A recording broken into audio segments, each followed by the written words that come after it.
Hey, what's up, YouTube? Fake Glory here with another black and white OU match. This one is versus AfricanCracker, but as you can see here in the team preview, he's leads are very grass weak, so I'm just gonna start off with Selby. That's all I really have to say about that, and it actually does work pretty effectively. And it is actually OU now, so yeah, I have something to look forward to. So I'm going to send out my Selby, and he's actually going to send in his Dawn Fan, which I expected to be door work, so that explains why I'm going to make this switch right here into my Heatran, expecting a flamethrower to come my way, so I could take a flash fire boost. But that does not happen to be the case, and he's just going to get his Stealth Rocks up. But either way, he would have gotten him up, because he does have the sturdy, and so here we're both going to make a blind switch into our water types, as I'm going to go to Rodom just to take an EQ, because I have the Levitate, but he's actually going to go into his Starmie, just because that could either be the Zork, I don't exactly know, but I'm expecting that to be the Starmie. So here I'm going to go for T-Bolt, and he switches out into his Bronzong, and that's going to take a T-Bolt fairly well because I'm not invested in my special attack, which is great for him, but it's still going to do a nifty chunk because it's stab and all. So here I'm going to go for a Will-O-Wisp. It's just because I want to lower that thing's attacking stat so I know it can't really hurt me. And it won't be able to really hurt me because these things usually carry the EQ and the Gyro Ball or some shit like that.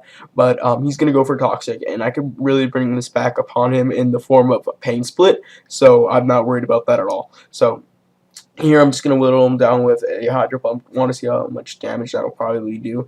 And it does quite a nice amount, as you'll see here. And with the burn damage, I could probably send in Salamence early and take it out with Fire Blast. But since he does have the Stealth Rocks damage racking upon me, I will be a bit reluctant to switch around with my Salamence, and I'll have to keep it preserved. So here I'm going to switch out to my Salamence, as he's actually going to go for a Payback. It won't do really much at all because the Burn and the Intimidate will bring him to a very low amount, and I can easily take him out with the Fire Blast. So here's going to go for the Payback, as you see, and it's not going to do much at all, and really he doesn't have too much to stand up to my Salamence, which makes it a giant threat, but it is an expendable threat, just as my Scizor is, because really all I have to depend on is my Selby and Heatran with their great synergy in this match, because it really walls everything he has.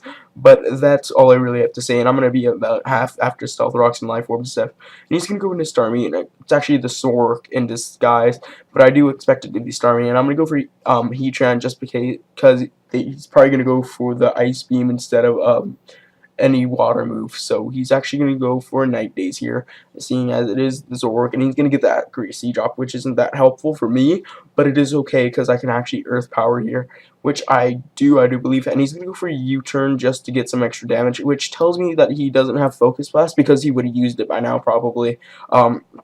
I don't see any point why not. So I'm going to go for a Stealth Rocks actually, just to get them up against his own Salamence that I saw he had. And really the residual damage is nice on anything he wants to be switching in. And this core does cause a lot of switching, so that's great. So I'm going to send in Selby on any predicted attack, most likely the Hydro Pump or the T-Bolt in case he wants to go try to predict me. But he's going to go for a Surf, actually, which is quite a bit of a weird move because it's either always Scald or Hydro Pump these days. So here he's going to have to switch out, and I'm going to recover just in case he wants to switch up moves and hit me with an Ice Beam. So this actually tells me that he's choiced, and that is great for me because here I'm going to get full health, and I am in a pretty good position to start predicting. So here I'm going to go into Terrakion just because his Intimidate is already on, and the worst thing you can really do is try to Fire Blast my Celebi, and I can basically make Terrakion take that hit, and I could just dish out a Stone Edge. That is stab super effective. That'll easily KO. So he's actually gonna go for a Dragon Tail. Bit of a weird thing. And that's actually going to put me into my Scizor. And really, I don't know what to do here because I don't know any Dragon Tail set. And if I did see one, I didn't expect it to have Flamethrower with it. So that's exactly why I stayed in. I went for a Bullet Punch, and I'm going to get hit with a Flamethrower. It's actually awkward that I see Flamethrower too because these things usually run like Fire Blast. Just because they're such great special attackers, why not use that extra power? So yeah, he's actually going to get about little less than half with his lefties recovery, which tells me basically my own Salamence can outpace it, and I'll just be able to kill it off with anything. But I'm going to go for a not Hydro, but a Draco Meteor just to hit anything on the switch in, and I can hit this Dawn Fan, so I'm going to hit that, go for the Draco, but unfortunately I do miss. not a big problem. I have many things to take out this Don fan, but it was a bit of unfortunate. So I'm gonna have to switch out here and conserve my Salamence for one more attacking, because that's all I really can do. And he's actually gonna go for an Ice Shard, trying to take me out as soon as possible. But I'm just gonna go to Rotom, and that's not gonna do much at all, even with a crit, because this is a very defensive Rotom, as I've said before.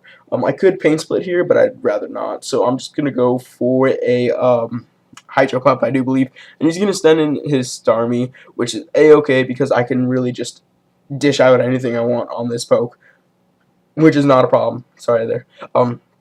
So I'm gonna get my lefties recovery. Just gonna get whittled down with poison. It's not a problem because I could Pain Split all I need to.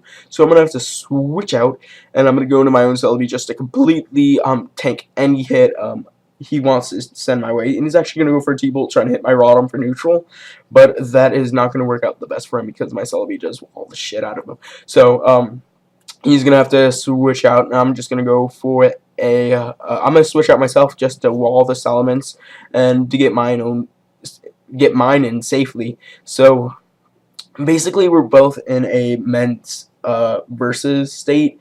So basically, the best thing I could do was just go for an outrage and hope for the best, because my Salamence is dead as it is, and no point in saving it because it's such a low red. And I'm just gonna go for an outrage, and that will easily take out the Salamence at this range. And he doesn't have much to resist my outrage. The best thing he does have is probably Donphan or Lucario, but he makes a bit of a weird play here. He actually decides to take the outrage and not strike back and kill me off with an extreme speed, which he shows he has later. But he just decides to take the hit, even though he is Life Orb, which will not help him much at all. And he's going to go for a Home Claws. So that was a bit of an awkward play. And I thought he was purely physical just because he went for a Home Claws and he wanted to use a bit more of lower accuracy moves. But here he sends out a Focus Blast, which kind of makes sense because he's using a Home Claw set. But honestly, Aura Sphere just seems like an all-around better option. But oh well, that costs me my Rotom, and I'm just going to send in Terrakion at this point, knowing that he probably doesn't have a Mach Punch, which can probably take me out at this range. So he's actually going to go for an Extreme Speed, so not a problem at all. I could take that hit very well, and I'm just going to be able to strike back with an EQ, in case he wanted to predict around me and try to send a Starmie in to try to lower the damage output. But that's not going to happen. He's going to go into his Donphan, and I'm going to have to switch out because I know Terrakion could come in better used to take out that Zoroark, and I'm going to go straight into Celebi just because I want to be able to take any hits, such as his Rapid Spin that he actually goes for. Kind of awkward because his only Pokemon really weak to it is his, whatever it's freaking called, his Salamence, and that's already dead. And so yeah, I don't know why he actually went for that there, but oh well, no problem to me. And I actually tank this Ice Shard very well just because it's a low base power move, even with super effective and placed in. So that's actually really well, and I'm going to get all this recovery from Giga Drain. I'm just trying to KO this Donphan just to make way for any other poke to try to sweep through. But if Celebi doesn't need to make a sweep, that is very cool for me. So he's going to go for another Ice Shard. Yeah, does barely more power than a, how should I say it, not very effective Earthquake. So that's just a bit of a, just a bit of comparison. It's only about 5 base power more. So he's going to go into his Predator now, his Zoroark's real name. And I'm going to have to switch out into my Heatran because I know I completely wall the shit out of it. And the best thing he could do is probably go for a U-turn, try to predict me, and go to his Starmie, which is all he has left besides this thing. So I know I'm basically in a good winning position, but I'm just going to go for Earth Power just in case he wants to go in his Starmie, trying to take less with the Lava Plume. So this Earth Power will do a nice chunk. Yeah, it's going to be take another hit to KO it, so that's not a real big problem because I do have my Celebi, and I'm actually just going to go for Terrakion just in case he wants to try to predict me. This is a good time to sack it, and he actually does go for an Ice Beam, predicting my Celebi to come in, which is great for me because that means my Celebi is in a better position still, and I can send back in Heatran to take advantage of his Ice Beam that he's locked into. So I'm going to go for another Earth Power just because I know he's going to switch, and this will do a nice chunk to that too.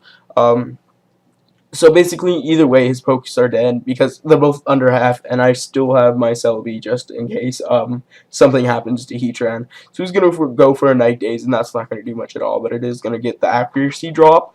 Not something I'm really looking forward to. But I do miss the Earth Power, unfortunately, after the accuracy drop. And here he said he's hoping for me to get another miss, which is not the best kind of thing to do. But playing on hacks, it's pretty fun if you're correct. So I'm gonna go for Earth Power, and actually does hit this time, luckily, for me. And it'd be unfortunate if I missed. That might have been pretty bad. So all he has left is Zoroark, and he can't really touch me at all. He's just gonna go for another Night Daze before I take him out with a Lava Plume. And the reason I chose Lava Plume basically is just because it looked cooler. So that's gonna be a good game. AfricanCracker. Have a nice day, YouTube. Comment, like, and subscribe, you guys. Show him some love. All that jazz. So see you later.